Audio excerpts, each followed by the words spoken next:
они хотели встретиться с нами еще до встречи с президентом, для того, чтобы узнать от нас наши проблемы, чтобы эти проблемы также обговорить и президентом. Мы говорили о всех вот этом комплексе проблем, которые вы упомянули. В том числе говорили о том, что мы ранее договаривались с президентом о том, что он поддержит, подаст от своего имени законопроекты. Там 3 законопроекта по статусу крымско-татарского народа, по коренным народам, а также поправку в Конституцию. Указ о взаимодействии Меджлиса крымско-татарского народа с офисом президента. И последнее — это указ о взаимодействии Меджлиса с офисом президента, и, наконец, о уполномоченном крымско-татарского народа при президенте. Все эти вопросы с президентом были согласованы, но почему-то не решаются. Не решаются до сих пор. Мы думали, что, может быть, будет целесообразно, потому что тут турецкая сторона тоже у нас спрашивает, что происходит с этими законами, почему вот у вас нет постоянных контактов с президентом, как это было при пятом президенте. Ну, мы сказали ситуацию, я говорю, вы можете поинтересоваться у них. Мы тоже сами не можем понять, в чем дело. Потому что нам дают слово, дают обещания, но ничего не выполняется. Вот это обсуждали. Но действительно, как вы упомянули, много времени у нас отняло обсуждение проекта строительства жилья. Потому что у нас и у офиса президента, а точнее с его главой офиса Ермаком, противоречия.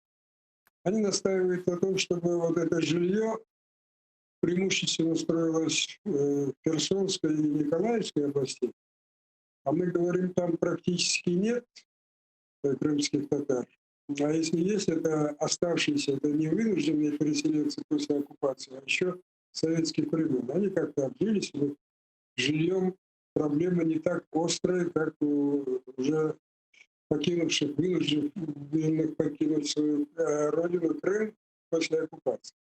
И самое большое число крымских татар у нас живет в Киеве, где-то около 10 тысяч. Там еще во Львове есть, в Виннице, в Харькове. Мы планируем, что в основном упор делать на Киев, а также по 5 городам. Это Харьков, Одесса, Киев, Львов, Днепро.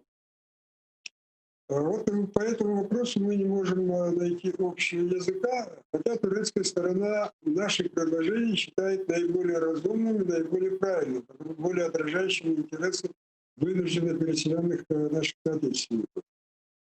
Ну, вот это в основном обсуждали. Ну, кроме того, мы говорили, поблагодарили турецкую сторону о том, что за то, что турецкая сторона активно поддерживает идею создания крымской платформы для обсуждения вопросов деоккупации Крыма. И она не только поддерживает, но уже заявила о своей готовности участвовать в этой платформе.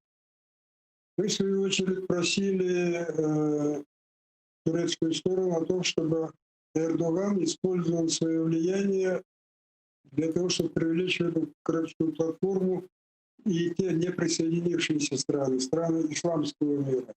В той ситуации, как мы оказались, нельзя оставаться нейтральными. То есть у меня нет такого принципа быть нейтральными, когда идет борьба между добром и злом. Вот эту мысль мы ему говорили, но пообещали, что все доведут до Эрдогана. Вот такой вот был круг вопросов, который мы ожидали. Если говорить о квартирах, и если идут даже споры и непонимание с офисом президента о том, где их строить, а что тогда говорить о финансировании этого проекта? Что-то известно? Есть ли уже какие-то реальные движения в реализации этого проекта? Полностью же финансирование идет турецкая сторона, а со стороны Украины только предоставить землю для строительства.